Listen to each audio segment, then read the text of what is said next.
Alors que Mayembo récupère l'un de ses premiers ballons en appui avec son portier Brice Maubleu. Vers Belvito un petit peu trop court, récupération Traoré.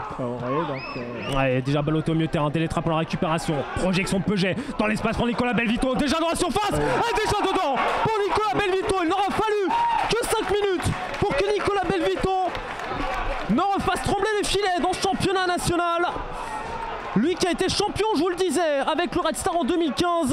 Meilleure saison pour l'Ista Cherbourg, il avait inscrit 14 buts et il lui faut que 5 minutes pour ouvrir son compteur et déjà 1-0 pour Grenoble. C'est plutôt le capitaine pour le prévenir, pour que l'équipe essaye de rester, on va dire, dans les règles, sinon il va dégainer très rapidement.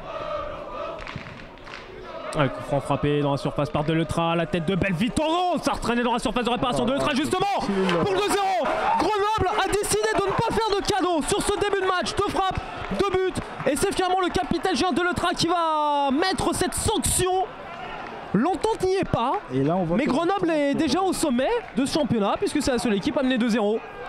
David qui va essayer de s'arracher face à Laborde pour obtenir éventuellement une rentrée de touche. Ça retombe finalement sur la tête de Bengribba et maintenant Belvito dans la surface. Belvito, Sotoka en retrait pour Délétra qui retente sa chance. Julien Délétra en déséquilibre pour le GF 38 et les Valdoisiens à l'attaque sur ce corner avec la tête de Traoré qui va finalement être capté par Brice Maubleu.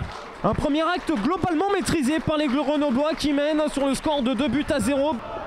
Un monument qui, d'ailleurs, pour le petit clin d'œil, jouera demain son match de la deuxième journée en Domino's Ligue 2 à domicile face à l'US Orléans, champion de national en 2014, en 2016. Attention, décalage dans la surface de réparation avec Salamone qui va être sauvé par son petit filet sur cette frappe de Florence Sotoka qui a été contrée, déviée par Jérémy Laborde.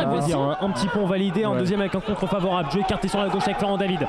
En percussion, David pourquoi pas en position de frappe, c'est finalement l'intervalle qui est cherché, Koulibaly dans la surface de réparation qui va s'écrouler et ce sera le penalty à l'entame du temps additionnel de 3 minutes au minimum. De faire des petits exploits, donc Michael pour éviter que la...